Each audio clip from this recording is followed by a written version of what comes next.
잠언 3장 13절에서 26절에는 지혜를 얻은 자의 유익을 젊은이들에게 소개하고 있습니다. 지혜를 얻은 자의 유익은 16절 말씀에 장수와 부귀, 그리고 17절에서 즐거움과 평강, 23절에서 26절 말씀에 두려운 인생 가운데 평안케 하시는 유익을 얻는다라고 이야기하고 있습니다. 이처럼 우리에게 힘과 용기를 주는 그 지혜를 어떻게 얻을 수 있을까? 1절에 이미 그 힌트가 나와 있습니다. 1절 말씀을 함께 보시겠습니다. 내 아들아, 나의 법을 잊어버리지 말고 내 마음으로 나의 명령을 지키라.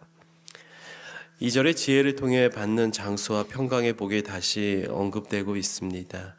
그런데 이 장수와 평강의 복은 하나님의 법과 명령을 지킬 때 얻는 것입니다.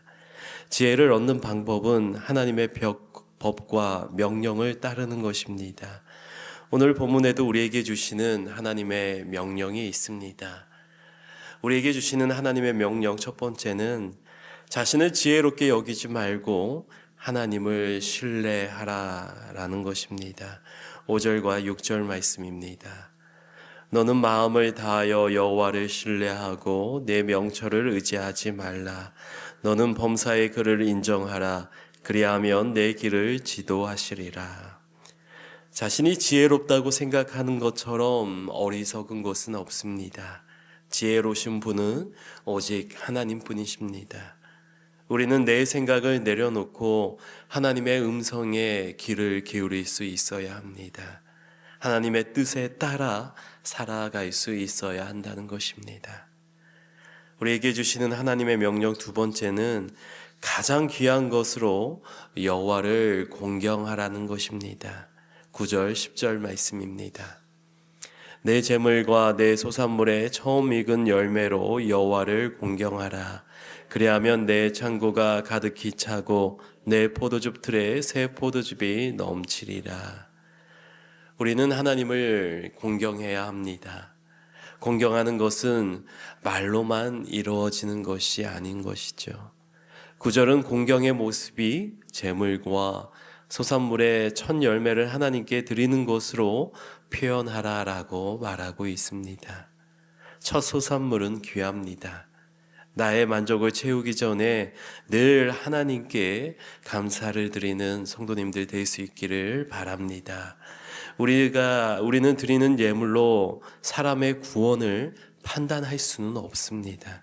그러나 우리는 드리는 예물로 하나님을 향한 마음을 판단할 수 있습니다.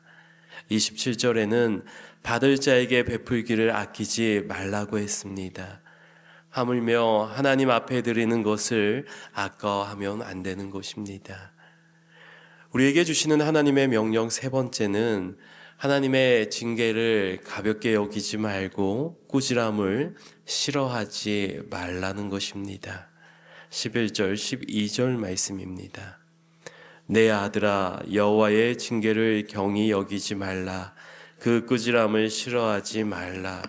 대저 여호와께서 그 사랑하시는 자를 징계하시기를 마치 아비가 그 기뻐하는 아들을 징계함 같이 하시느니라.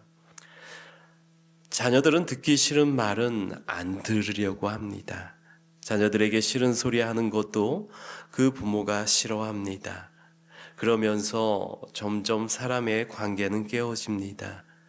하나님과의 관계도 마찬가지입니다. 하나님의 꾸지람을 싫어한다면 하나님을 아버지로 인정하지 않는 것입니다. 하나님을 아버지라 인정하는 것은 칭찬과 꾸지람 그 어떤 것도 들을 수 있는 관계가 되는 것입니다. 아버지의 사랑은 자녀를 위한 꾸지람을 통해서 더 크게 느껴지기도 하는 것입니다. 우리가 잘못했을 때 하나님의 꾸지람이 있는 성도님들 되시기를 바랍니다. 이것이 하나님께서 우리를 버리지 않으셨다는 증거이기 때문입니다. 이처럼 지혜를 소유하는 것은 명령에 순종하며 또 그 명령을 따라 다듬어지는 것입니다. 그렇게 우리는 하나님과 가까워지며 더 큰 은혜를 누리게 되는 것입니다. 이 놀라운 지혜의 유익을 기억하고 늘 말씀과 동행하는 성도님들 되시기를 간절히 소망합니다. 이 시간 기도하실 때 하나님, 오늘 하루도 우리에게 주시는 그 하나님의 명령을 기억하며 그 하나님 안에서 기뻐 감사하는 삶 살게 하여 주시옵소서. 하나님께서 주시는 그 지혜로 말미암아 우리가 하나님의 자녀임을 고백하게 하여 주시옵소서. 이 시간 주신 말씀을 묵상하시면서 함께 기도하시겠습니다.